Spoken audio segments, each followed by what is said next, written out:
ओम शांति। अगस्त 2022 के ज्ञानामृत से यह लेख है। टॉपिक है सब कुछ मिल गया।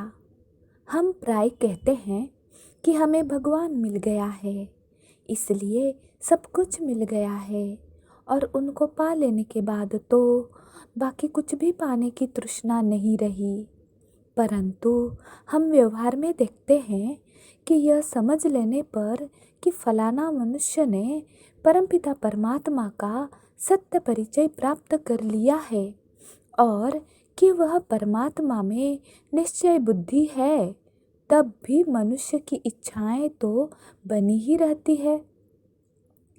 इतना ही नहीं, बल्कि दूसरे को जब कुछ प्राप्त होता है और उसे स्वयं उस चीज़ की आवश्यकता न हो, तो भी वह स्वयं को उससे वंचित महसूस करता है और उसके मन में ईर्ष्या उत्पन्न होती है।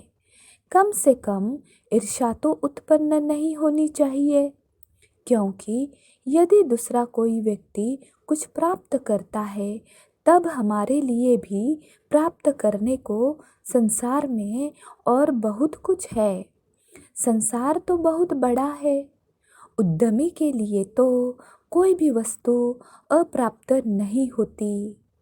चलो, किसी के मन में ईर्ष्या उत्पन्न न भी हो, तब भी मान शान, पद प्रतिष्ठा, साधन सुविधा, समाचार सूचना, सम्मान स्नेह, सहयोग सद्व्यवहार, इन सब की इच्छा अथवा अपेक्षा तो मन में बनी ही रहती है। यदि इनमें से कुछ न मिले तो लगता है कि मन को किसी ने ठोकर मार दी हो। न मिलने का दुख तो पहले ही होता है। अप्राप्ति की संतान जो असंतुष्टता है, उसका बोझ और गले पड़ जाता है। तब अवश्य ही यह जो कहा जाता है कि प्रभु मिल गया तो सब कुछ मिल गया, इसके सही अर्थ को समझने में कुछ गुंजाइश है। वरना प्रभु के मिल जाने पर असंतुष्टता क्यों होती है? वास्तव में जिस समय मनुष्य सांसारिक प्राप्तियों की उत्कट इच्छा कर रहा होता है, उस समय वो प्रभु मिलन नहीं मना रहा होता, अर्थात वह मिलन की अनुभूति का रस नहीं ले रहा होता, क्योंकि उसकी बुद्धि जिस द्वारा ही आत्मा का परमात्मा से मिलन होता है, उस समय विषय, व्यक्तियों या पदार्थों के ही ध्यान में लगी होती है और उनका ही रस उसे अपनी ओर खींच रहा होता है। जब यह बुद्धि परमात्मा की स्मृति में समाहित होती है, उस समय अनुभव की गई स्थिति के लिए ही यह गायन है कि हमें भगवान मिल गया तो सब कुछ मिल गया। अब हमें किसी अन्य चीज़ को प्राप्त करने की इच्छा नहीं रही।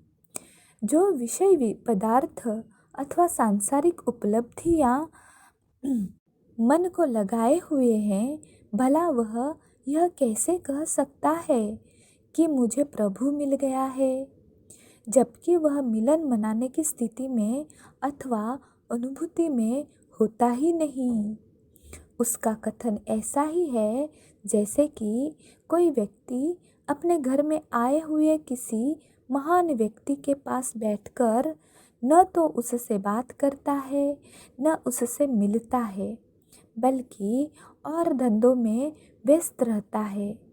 महान अतिथि को केवल नमस्कार ही कर देता है और लोगों से कहता फिरता है कि वह महात्मा तो हमारे घर में आए हुए हैं और हमारा तो रोज ही उनसे मिलन होता है, और इतना ही नहीं, बल्कि हम तो उनसे मिले ही पड़े हैं।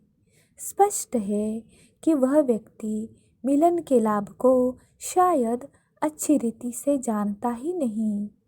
मिलन का अर्थ है संपर्क, संसर्ग, संबंध, स्नेह का आदान प्रदान और उससे प्राप्त होने वाले रस की अनुभूति में लगा होना, वही प्रभु मिलन का अनुभव जानता है और वही स्थित प्रज्ञ है।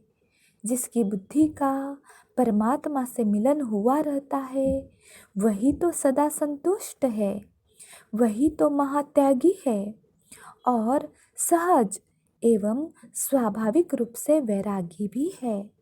अच्छा, ओम शांति।